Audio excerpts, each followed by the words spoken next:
Graça e paz, irmãos. Tudo bem? Bom estar de volta e revê-los. O Senhor é bom. Tive um tempo muito abençoado lá no Brasil. Tempo de paz, um tempo de pregação do Evangelho. Sempre bom servir a Deus, sempre bom. E também bom estar de volta na comunhão da igreja. Então vamos lá, abrindo nossas Bíblias. Carta de Paulo aos Efésios, capítulo 3. Nós vamos ler hoje do verso 16 ao verso 21. Efésios. Carta de Paulo aos Efésios, capítulo 3, a partir do verso 16.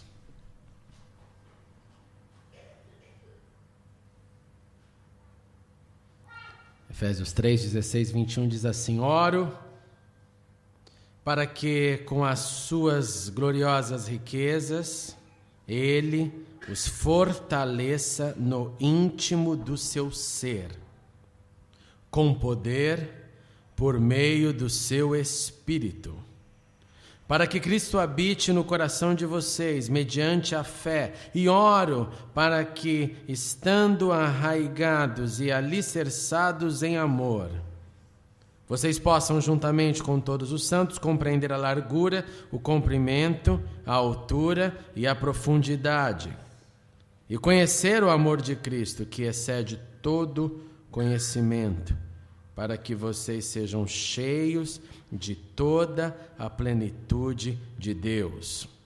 Aquele que é capaz de fazer infinitamente mais do que tudo o que pedimos ou pensamos, de acordo com o seu poder que atua em nós. A Ele seja a glória na Igreja em Cristo Jesus, por todas as gerações, para todo o sempre. Amém. Só um detalhe, acho que tem uma microfonia, deve ser microfone aberto aqui do meu lado. Vamos orar. Obrigado, Senhor, por estarmos aqui juntos. Nessa hora nós também clamamos a Ti e declaramos a nossa total dependência, porque o Senhor é quem fala. Nós não falamos nada, mas o Senhor diz tudo. Então vem nessa hora e fale conosco, de acordo com Teu querer, que é bom, para que o Seu poder continue nos aperfeiçoando, para a Tua glória, para o nosso crescimento como discípulos. Em nome de Jesus oramos, amém e amém. A primeira aparição de Deus, no primeiro relacionamento que Ele teve com a espécie humana, aconteceu provavelmente lá no que hoje eu e você chamamos de Iraque. No Iraque. A Bíblia diz para a gente que lá entre os rios Tigre e Eufrates, tem mais 2 rios na verdade, mas a gente não sabe onde estão esses rios. Essa é a grande verdade. Deus fez o seu jardim, Deus colocou o ser humano e Deus começou a se relacionar com o ser humano. Esses 2 rios ainda existem hoje, por isso que nós temos essa localização. Os outros 2 continuam a busca, mas nada de concreto. Lá no jardim, Deus não só começou o relacionamento dele com o ser humano, mas lá também ele começou as suas primeiras decepções. É óbvio que Deus fez um homem, deu tudo para ele, deu a mulher que ele precisava, em outras palavras, não estava sozinho, só com os animais. Mas esse homem preferiu outro caminho. Deus sempre queria, desde o início, e quer mais, e nós queremos menos. Vou repetir. Deus sempre quis mais, mas nós preferimos menos. Ele sofreu essa decepção e, na verdade, nós nunca mais paramos de decepcionar a Deus. Não é verdade? Mesmo nós que fomos salvos pelo sangue do Cordeiro, nós decepcionamos a Deus. Eu decepciono a Deus. Eu tenho certeza que às vezes Deus olha para mim e fala: poxa, essa de novo, André? Eu falo: Senhor, me perdoa.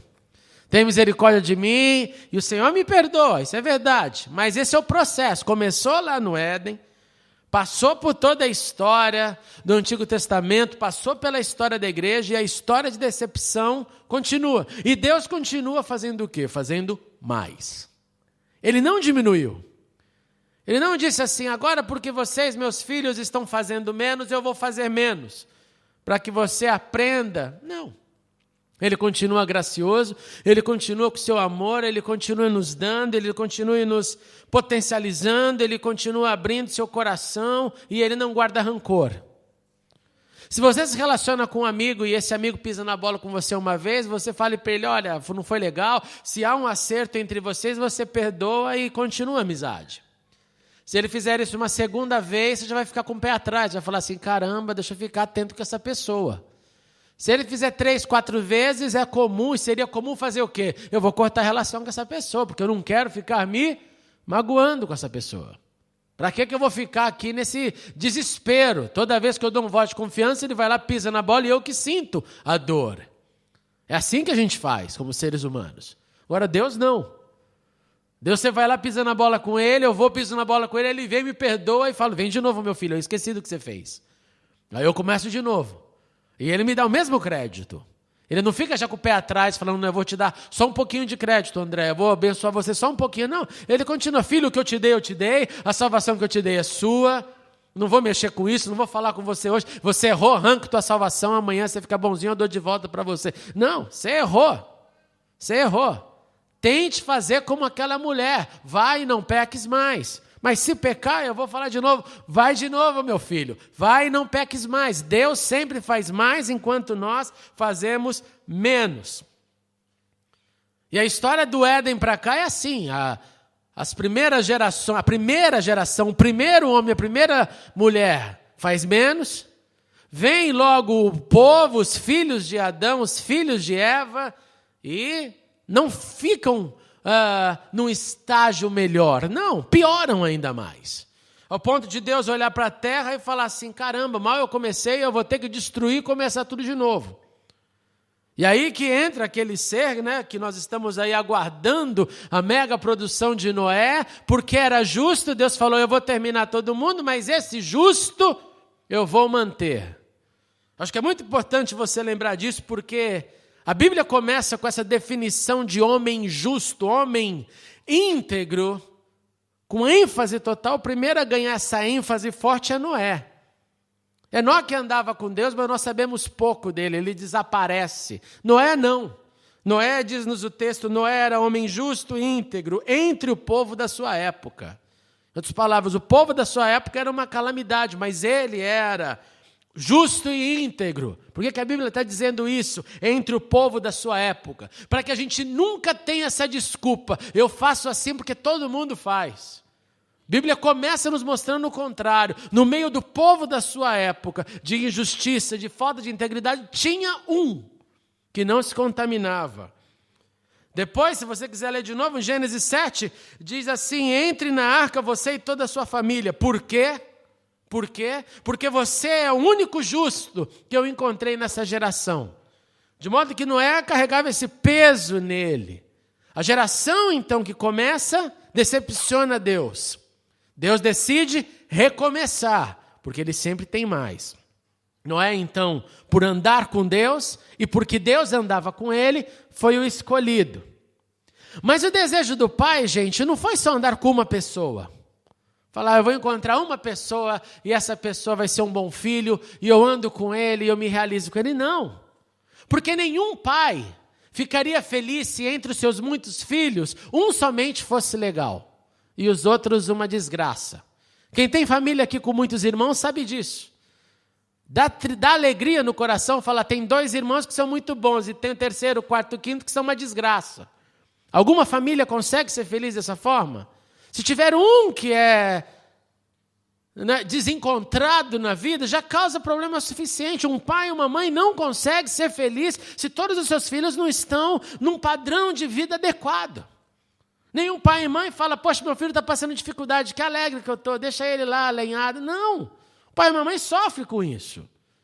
De modo que Deus também, quando Ele olha para nós, quando olha para nós como filhos em potencial, porque muitos não querem ser filhos, querem somente continuar como criaturas, inclusive dentro das igrejas. Deus olha e fala, não está legal, eu quero você como filho. Eu quero te abraçar como filho. Eu quero cuidar de você como filho. Então, mesmo naquela época, Noé, o único justo, Noé, o único legal, não estava suficiente. Porque Deus quer se relacionar com mais de uma pessoa. E aí vem a outra empreitada. A primeira não deu certo, Adão e Eva. Vem a segunda, que é destruir e reconstruir através de Noé. E não vem aí, depois de Noé, um mover de gente que fala assim, vamos andar direitinho com Deus. Que nada, vamos fazer o que a gente tem vontade. E aí Deus precisa tirar mais um homem, a terceira tentativa, Abraão. Antes de ser Abraão. Abraão, sai da tua casa, da tua parentela, eu vou te mostrar um lugar. Eu vou fazer você virar o patriarca desse povo. Eu vou te levar para um lugar que você não conhece. E aí Deus faz o quê? Deus forma os hebreus, os israelitas, ou os judeus, ou no estado moderno, os israelenses. Mesma coisa. Inclusive, eu sempre costumo falar para as pessoas, você quer aprender sobre a existência de Deus? Você não precisa ficar estudando cosmologia. Você quer aprender sobre a existência de Deus? Estude sobre a história de Israel. E veja que milagre que é até hoje ter um povo pequeno no meio de países que declaram a sua inimizade por eles, eles continuam vivos, desde lá do camarada chamado Abraão. E Deus então forma esse povo, Deus instrui esse povo, Deus restaura e, acima de tudo, Deus protege esse povo. E esse povo continua existindo. Mas Deus queria mais. Porque Deus poderia fazer o seguinte, eu vou cuidar de um povo, os hebreus serão meu povo, e ninguém mais entra nessa equação. Ninguém mais entra nisso. Eu vou colocar toda a minha força nesse povo. E esse povo vai entender a minha palavra, vai entender a minha voz. E eu vou pôr o mundo inteiro em colapso, porque eu vou me relacionar com um povo. Imagine se Deus tivesse feito isso. Eu te pergunto, o povo de Israel é pouco perseguido, né? Você imagina se Deus ficasse só com eles e não abrisse as portas para o mundo?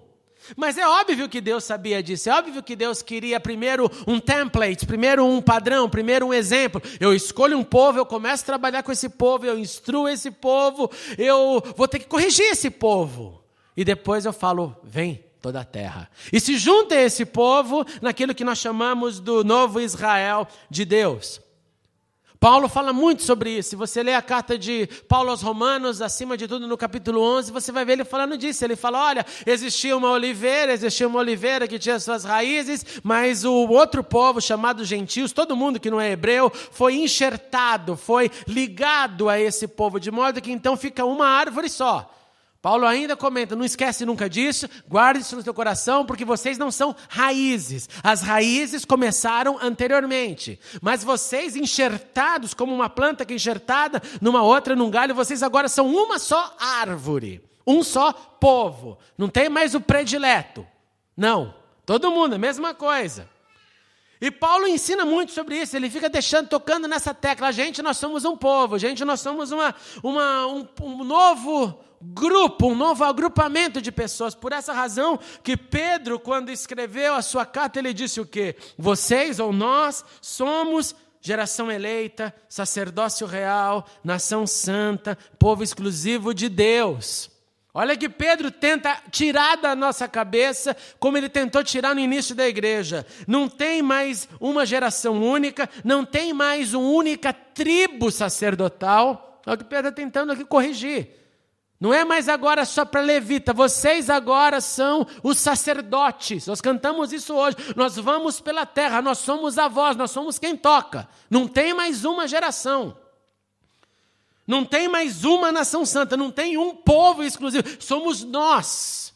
Quem? Todo aquele que clama pelo nome de Deus, todo aquele que recebe o nome de Deus, todo, independente da raça. E Pedro conclui dizendo, nós não éramos povo, mas fomos feitos povo. Nós somos agora povo de Deus, nós não havíamos recebido misericórdia, mas agora nós recebemos e tem uma finalidade, que é para proclamar. E essas definições sobre povo, quem não era, quem é, quem virou, estão no contexto da carta de Paulo aos Efésios. Quando no capítulo que lemos, ele faz mais ou menos isso que eu acabei de fazer aqui, ele explica, ele fala, gente, lembra que vocês não eram, mas agora eram.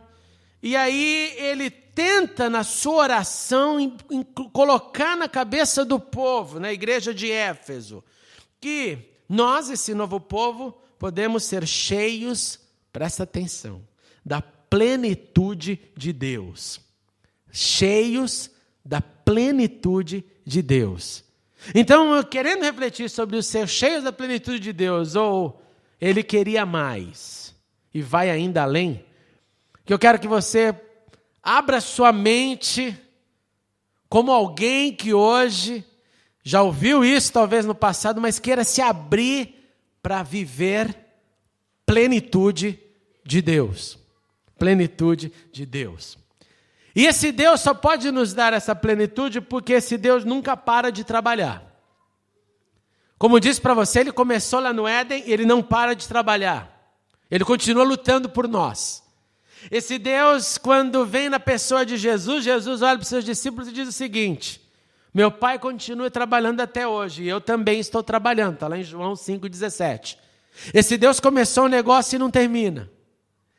Nós gostamos dessa frase, desse versículo, né? O Deus que começou a boa obra, ele há de terminar, ou há de completar, porque ele não para de trabalhar. E haja trabalho, né, gente? Você já parou para pensar, assim, o consumo do tempo de Deus? Não pelo mundo, mas pela sua vida. Já parou para pensar quanto tempo você consome de Deus? Você. Porque a gente acredita que Deus cuida da gente, né? O salmista disse assim: aquele que te guarda, na linguagem do passado, não tosquenejará, que significa, ele não dorme quem te guarda. Está lá no Salmo 121, naquela relação que eu olho para os montes, da onde vem meu socorro vem do Senhor meu Deus. Você já pensou quanto tempo você toma de Deus? Responde para a pessoa que está do teu lado para a gente ficar ativo. Quanto tempo você acha que você tomou de Deus essa semana? Ou quanto tempo você gastou com Deus essa semana? Eu quero que você responda essas duas perguntas. Quanto tempo você acha que você deu para Deus essa semana, dado para Ele? E quanto tempo você acha que você roubou dele? Que ele falou, caramba, mas de novo, vou ter que olhar para esse camarada aqui, porque está pirando. A ideia está indo no lugar. Responda rapidinho. Você que nos assiste, faz esse mesmo exercício. Quanto tempo você gasta com o Pai, quanto tempo você demanda do Pai para a sua caminhada diária? Tomou muita bronca essa semana de Deus? Ou nem tomou, porque na verdade nem parou para ouvi-lo? Que eu acho que é o evento mais comum nos dias de hoje. Não é engraçado pensar nisso? Porque a gente pensa que o mundo dá trabalho para Deus, né? A Síria, a situação na Síria, verdade, desgraça total, dá um trabalho. Que trabalho? Um coração do pai vendo a situação. Nenhum pai fica feliz com isso. Os cristãos da Coreia do Norte que estão sofrendo, então, hoje, da manhã, talvez, domingo, vão ter que se encontrar escondido de novo. Dá trabalho. Situação política do Brasil, dá um trabalho danado, para Deus não querer apertar um botão e explodir tudo. Dá trabalho. Mas o legal é quando a gente pensa na nossa vida. Eu, André, que trabalho que eu dei para Deus essa semana. E que alegria que eu dei para Deus essa semana. Deus falou, que esse cara legal. Essa mulher é serva, bênção. Porque foi tempo proveitoso. A impressão que temos então é que Deus não dorme. Deus, na verdade, faz o tempo todo mais. Mesmo quando parece menos. Mesmo quando a gente parece que Deus não está fazendo nada, né? Ele está fazendo tudo. A nossa impressão que é errada, que é equivocada, Ele está fazendo o tempo inteiro. Você acorda de madrugada e se você lembrar dele porque está desesperado, abre a boca e ele está lá ouvindo, né? Ele não vai lá assim, não, hoje eu vou dormir mais cedo, estou off hoje. Você imagina se Deus tivesse day off. E você acordasse no desespero, ele falasse, hoje não, amanhã, liga para o anjo Gabriel, fala com ele lá. Ele vai anotar o teu pedido, porque hoje é meu off. Pessoas tiram off de Deus. Hoje eu não quero nem saber de Deus. A gente está ficando maluco, gente. O povo chamado de Deus tem umas neuroses que eu fico assim, você tirou off? Tirei. Eu não quero nem pisar na igreja, eu quero tempo de Deus. Meu filho, eu mandei meu filho para morrer para vocês serem igreja. Eu mandei meu filho para morrer para fazer vocês um agrupamento de pessoas. Você tem coragem descarada de falar que está tirando um off da igreja de Cristo. Lindo, lindo. Voltando ao passado, não só nas madrugadas do dia e da noite, quando Deus nos ouve, Deus enviou Jesus para enfrentar aquela cruz por nós, Ele fez mais. Deus fez mais por nós quando Ele providenciou que 66 livros fossem escritos. Você já pensou no trabalho de Deus como editor, chefe da publicação Bíblia? Para falar, eu tenho que colocar na cabeça desse povo qual livro é inspirado e qual livro não é inspirado. E a concorrência era grande. Quais que vão fazer parte do cânone, da medida chamada Bíblia, e quais talvez vão ser apócrifos. Aqueles que foram da Igreja Católica vão se lembrar que a sua Bíblia, por exemplo, tinha alguns livros diferentes. Aqueles que leem um pouco mais vão lembrar que em algumas Bíblias existem algumas inserções. Mas que o agrupamento de livros chamados inspirados pela história da igreja são esses 66 que eu e você temos. Os outros, alguns são históricos, histórias interessantes. Outros são criações malucas. E outros são um pouquinho das duas coisas, um pouco de história, um pouco de viagem. Mas Deus fez mais quando Ele disse, eu vou deixar a instrução. Porque os 5 primeiros livros da Bíblia, quando eu estava lidando com o meu povo, não foi suficiente. Não foi suficiente. 5 não está suficiente. Vou mandar mais. Aí veio o Antigo Testamento inteiro. Foi suficiente? Não, somente para alguns. Para o povo, para a massa, para a maioria, olha lá. Eu queria um dia ter uma estatística da Bíblia. De quantos erros e de quantos acertos. Isso que é lindo. Porque a Bíblia mostra os erros e mostra os acertos. Mas ela não fica escondendo, mascarando, não. Vem Jesus, Deus encarnado, e fala, agora eu vou mostrar o caminho para vocês. E o que o povo faz? Finalmente, agora nós vamos fazer tudo direitinho, porque tem um exemplo. Que nada, crucifica. Solta bandido e crucifica o Filho de Deus. Mas Deus vai lá, Deus faz mais nos deixando a Bíblia, deixando a sua inspiração. Ele fez mais quando nos arregimentou para sermos esse grupo chamado igreja, e essa igreja que não morre, não morre. Olha, gente, pode acontecer o que for nesse planeta, tudo nesse mundo pode mudar, tudo. Pode baixar uma lei aqui na Inglaterra amanhã e mandar embora todo mundo que não é inglês. Pode acontecer uma revolução no mundo, pode a Terceira Guerra Mundial explodir hoje à noite. Mas uma coisa eu te garanto que não sai dessa terra enquanto Deus não voltar para buscar, é a igreja de Cristo. Para você começar a entender, Deus fez mais, Ele falou, eu vou chamar um povo. E aqui não é igreja A, nem igreja B, nem igreja C, é eu e você, aqueles que têm o Senhor.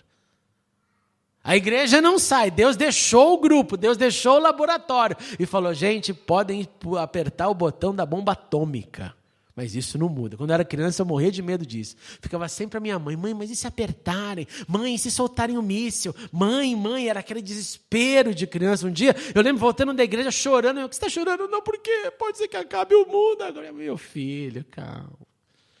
Deus está no controle, mas vai lá, fala isso para uma criança, Deus está no controle. Não, mas o jornal falou que vai cair. Tem uma época que ia cair lá um satélite e não sabiam onde ele ia cair. Nossa, foi um desespero para a minha geração isso.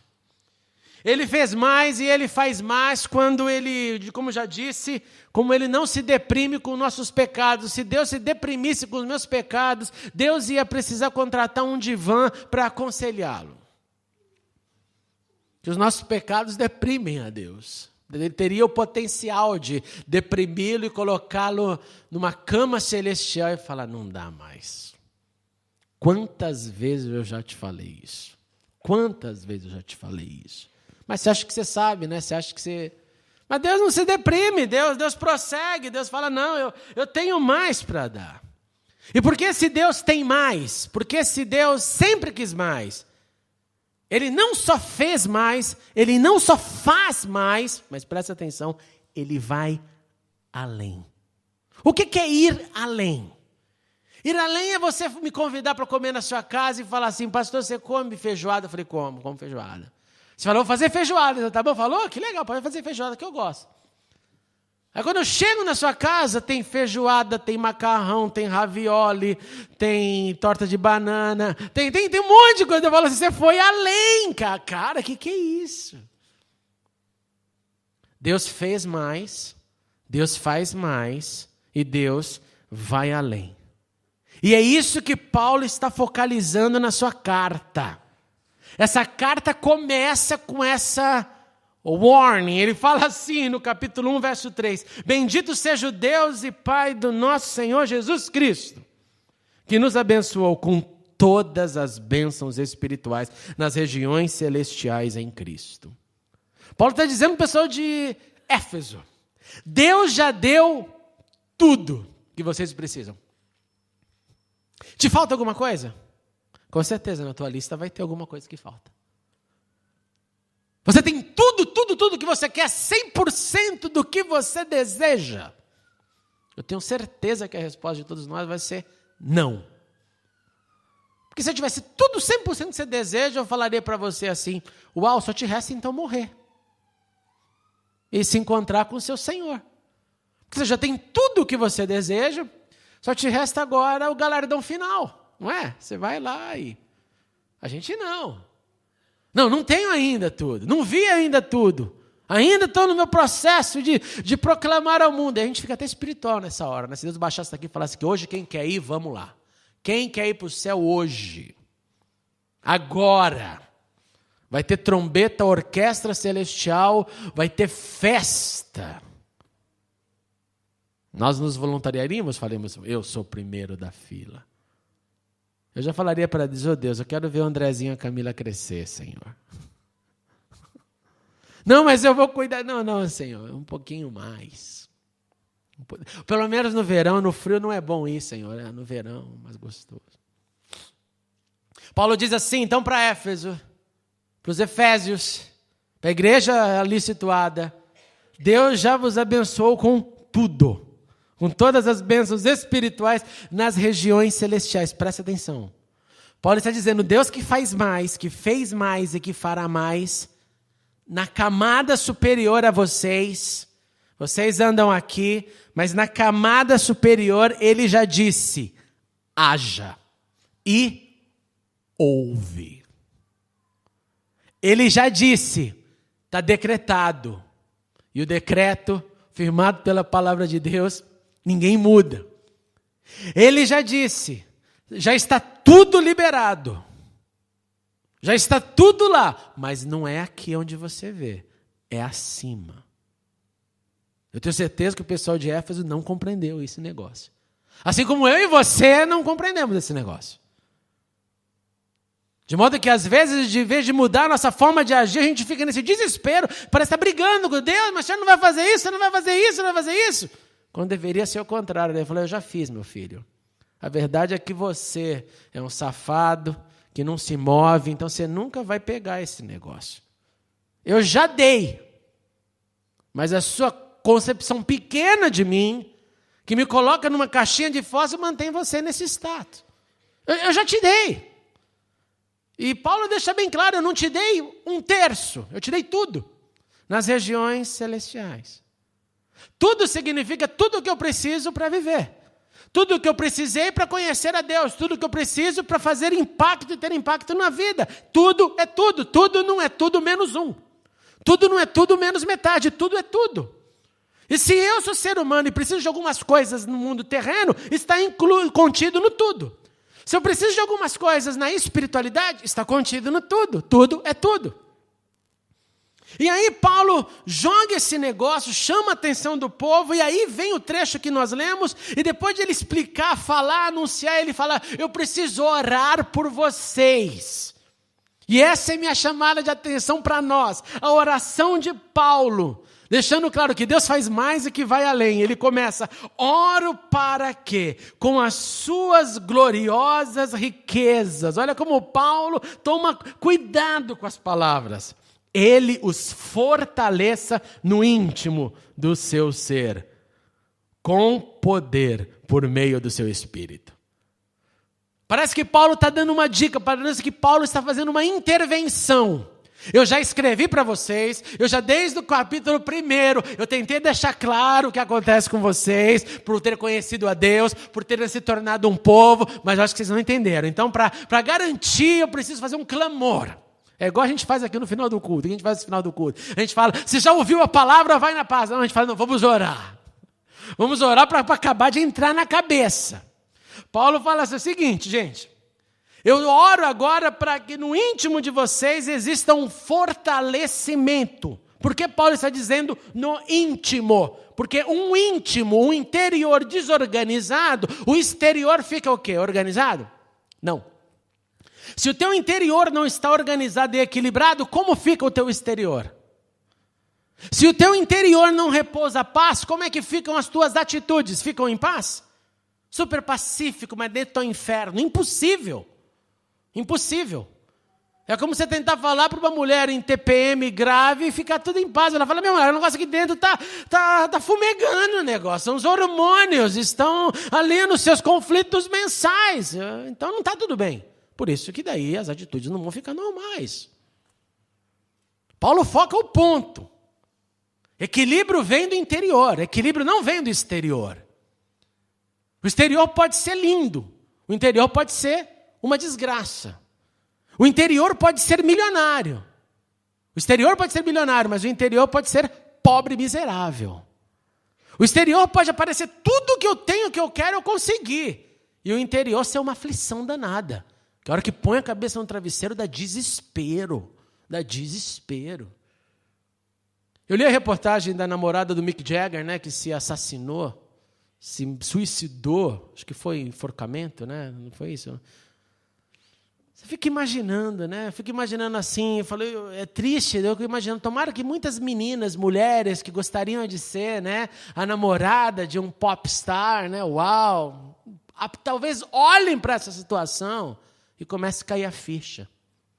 Que tem mais além do dinheiro, da vida da celebridade, da fama. Tem a mais, tem muito mais que isso. Paulo então começa dizendo, pessoal de Éfeso, o negócio é o seguinte, lá no interior vocês precisam de fortalecimento. E esse fortalecimento eu estou orando a Deus para que venha através do poder do Espírito Santo de Deus. Paulo pede e ensina com essa oração que essa estabilidade aconteça, que venha poder.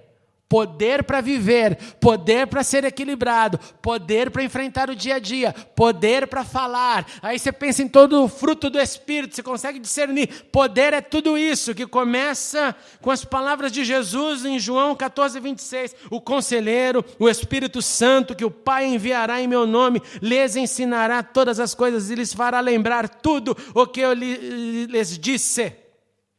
Uma vez que essa consciência se torna a minha busca diária, a sua busca diária, eu começo a viver no poder. Uma vez que essa consciência nos deixa, porque a semana está atribulada, corrida, eu começo o desequilíbrio no meu interior. Por isso que muita gente, a vida se estabiliza assim, no momento que tem o fim de semana, dá uma pausa, vem na igreja, se fortalece, aí começa segunda, mais ou menos, terça, quarta-feira, Deus já está distante. Porque o fortalecimento só dura no momento do agrupamento coletivo. Paulo está dizendo, nós precisamos viver nessa consciência. Poder todo dia. É a água que a gente bebe. É a comida que a gente come. É o exercício que a gente faz. Paulo deixa claro, para o íntimo estar fortalecido, eu preciso do poder. Por isso que Jesus parte e fala, fiquem tranquilos, eu não vou estar aqui mesmo, mas eu vou enviar o poder. Sem esse poder diário, gente, nós somos alvos. Alvos. Às vezes eu e a Cecília ficamos pensando nisso, em alvos. Alvos que foram alcançados, destruídos e alvos que ficaram firmes e não foram abalados. Às vezes a gente lembra desses 11 anos de caminhada, olha para trás e tenta lembrar das pessoas que caminharam conosco. As pessoas que passaram, nós estávamos lembrando, Bel, do café da manhã com Deus, lembra? Lá onde nasceu a igreja, que era a cozinha da nossa casa, sábado tinha café da manhã com Deus. Café com a Bíblia, né? E a gente estudava o Evangelho e tomava café junto. E a gente tentou ficar lembrando de quantos passaram por ali. Tem uma vida que aconteceu de tudo. De tudo que você pode imaginar. De tudo. todo tipo de... Eu não sei mais uma calamidade que eu não tenha visto. Você fala, não, mas Deus... Não, de tudo. De piração, de casamento, de suicídio, de bandidagem, de tudo, de tudo. Cada um com uma situação. Porque se o fortalecimento não ficar, a minha vida, minha base diária, hoje você pode estar muito legal, mas amanhã pode começar um processo de desequilíbrio no teu íntimo. Vem depois de amanhã, se agrava um pouco mais. Vem depois de amanhã e vai ficando. Quando você acordar, você já desequilibrou completamente, porque nós não podemos andar sem o Espírito de Deus. Por isso que Paulo fala, então eu oro para que no íntimo de vocês estejam fortalecidos. Grave isso, por meio do poder do Espírito. Não é por meio seu nem meu, é por meio do poder do Espírito. Segundo, Paulo continua dizendo, para que Cristo habite em seus corações, mediante a fé. E oro, olha ele de novo. Tipo assim, eu sei que as palavras não adiantam, então eu oro para que vocês sejam arraigados e alicerçados em amor. Aquilo sem a gente combinar, né, Roy? Você veio aqui e falou hoje. Paulo ora para que as raízes desse povo estejam alicerçados no amor. O amor que Deus sentiu primeiro, porque Ele fez mais. O amor que fez Ele enviar seu Filho, o amor que Ele tenta manifestar todo dia por nós. O amor que Ele tenta mostrar em tudo aquilo que a Bíblia nos fala. Amor, amor, amor. Paulo deixa bem claro que é esse amor que faz a raiz acontecer. O que é uma raiz? É algo que entra na terra e dá firmeza. Se você cortar as raízes de uma árvore, essa árvore não vai durar muito tempo. Se você arranca aquilo que sustenta ela, pode ficar bonitinha um dia, 2 dias, 1 mês, dependendo da estrutura dessa árvore. Mas ela não vai se manter por muito tempo. Alguns de nós, às vezes, no meio cristão, já estão nessa fase. A fase que a raiz já foi para o espaço, mas a árvore ainda está de pé. Então, não percebeu ainda que não está mais tomando, comendo, se alimentando dos nutrientes. Está achando que está normal. A árvore vai cair. A árvore vai cair. Porque não dura. Paulo deixa bem claro que a raiz tem que ser esse amor. Amor que é consciência de que Deus nos amou primeiro e fez tudo o que fez por amor. Amor que é vivido por nós. Esse é o maior desafio do cristianismo. O maior desafio do cristianismo não é você fazer a maior missão de evangelismo da terra. A maior missão do cristianismo é você amar o seu próximo como você ama você mesmo. E você amar a Deus acima de todas as coisas. Esse é o maior desafio. Quando Paulo faz a sua apoteose do amor, ali na primeira carta aos Coríntios, você deixa bem claro, você podia falar em todas as línguas, você podia ter todos os dons, você podia ser voz de Deus. Sem amor, meu, nada. Nada, nada, nada. Paulo deixa bem claro, então, fortalecimento do íntimo, interior equilibrado, vem do poder do Espírito. Agora, raízes, vem do amor. Vem do amor. Você que é casado sabe disso, não sabe? Tem como manter um casamento sem amor? Tem como manter um relacionamento saudável sem amor? Tem como perdoar sem amor? Tem como ter esperança sem amor? Tem como construir uma família sem amor? Não tem. Não tem. Se faz assim é hipocrisia. É como eu costumo dizer para alguns casais, é válvula de escape. Precisa liberar as pressões e tensões da sexualidade humana, então precisa de alguém. Mas não dura também muito tempo. Porque uma hora você fala, não é isso que eu quero para a minha vida. Liberar tensões sexuais. O que eu quero para a minha vida é construir uma vida de amor. Que inclua a realidade da sexualidade. Mas que não seja uma liberação somente. Da mesma forma, Paulo deixa bem claro, a raiz nossa é amor. E ele não para de falar sobre isso, ele prossegue um pouco mais. Alicerçados no amor, para que possamos, juntamente com todos os santos, verso 18. Olha que lindo agora. Juntamente com todos os santos. Compreender a largura, o comprimento, a altura, a profundidade. Presta atenção. Paulo está fragmentando o amor. Você pensa em amor, você pensa em algo. Cada um de nós tem uma realidade de amor na cabeça. Alguns aqui eu tenho certeza que quando eu estou falando de amor, pensa, é verdade, eu tenho que amar o meu próximo. Já pensa em perdão, pensa em algumas ações. Pensa em ser mais paciente, pensa em ser mais generoso, pensa em evitar conflitos em casa. Cada um tem uma ideia de amor. Pensa em abraçar mais forte a pessoa que diz amar. Paulo pega e fragmenta o seguinte, para que vocês possam compreender a largura, o comprimento, a altura e a profundidade. Paulo faz um norte, sul, leste, oeste em 3D. Para cima, para baixo, para os lados. Ele tenta falar para conhecer tudo isso, essas dimensões do amor de Cristo. Que o amor de Cristo, que a gente tem que estar nessa raiz, porque o amor dele vai para todos os lados. E que o amor dele excede o conhecimento. Que por mais que há essa fragmentação para cima, para baixo, para o lado, largura, comprimento, o amor dele vai além dessa teorização. E tudo isso deve acontecer, segundo Paulo, orando pelo pessoal de Éfeso, para que vocês sejam cheios de toda a plenitude de Deus. Para que aconteça aquilo que a gente sempre quer, né? A gente quer mais. Eu disse que Deus faz mais e nós queremos menos. Nós queremos menos de Deus, mas nós queremos mais da vida. Nós queremos menos do Espírito, mas nós queremos mais da carne. Nós queremos menos de compromisso com o Senhor, mas queremos mais dinheiro no banco. Nós queremos menos crescimento, estudo da Bíblia, vida com Deus, mas queremos mais em vida social, em curtição, em adquirir. Paulo está dizendo que a plenitude de Deus, que também coloca tudo isso que eu e você queremos, é resultado então do fortalecimento pelo Espírito, das raízes do amor e da compreensão de que esse amor tem tudo que a gente precisa. Completo, sem faltar nada, sem nada mais almejar, olhando para a gente falando, eu estou fazendo o que eu devo fazer, eu tenho o que devo ter. E o que vem mais, que eu quero mais, tem que ser alinhado com o mais que Deus escreveu para mim.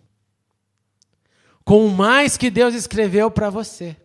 Porque o que Deus escreveu para você não é o que Ele escreveu para mim, e vice-versa.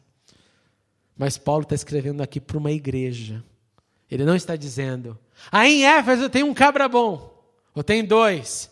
Esses 2, eu quero que eles sejam equilibrados no seu íntimo, cheios de amor, e eles vão conhecer a maravilhosa bênção de Deus. Não, ele fala, gente. E é isso que eu quero que a gente entenda essa noite.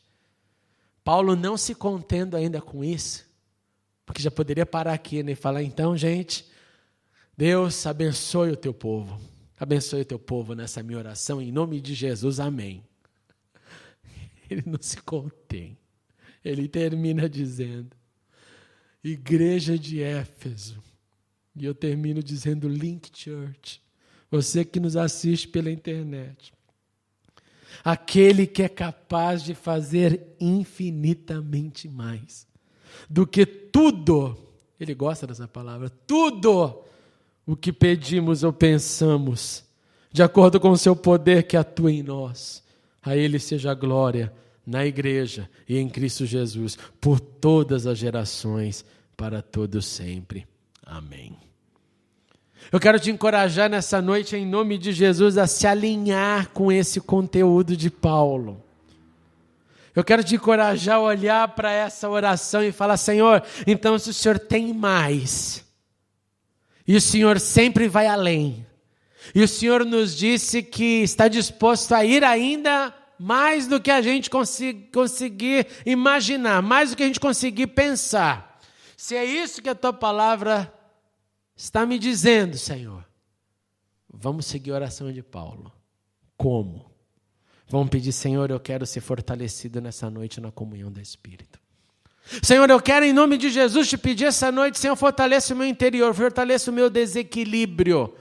Fortaleça a minha vida, deixa que esse desequilíbrio saia, não permita mais que a minha vida seja objeto de flutuação emocional. Sua vida flutua emocionalmente?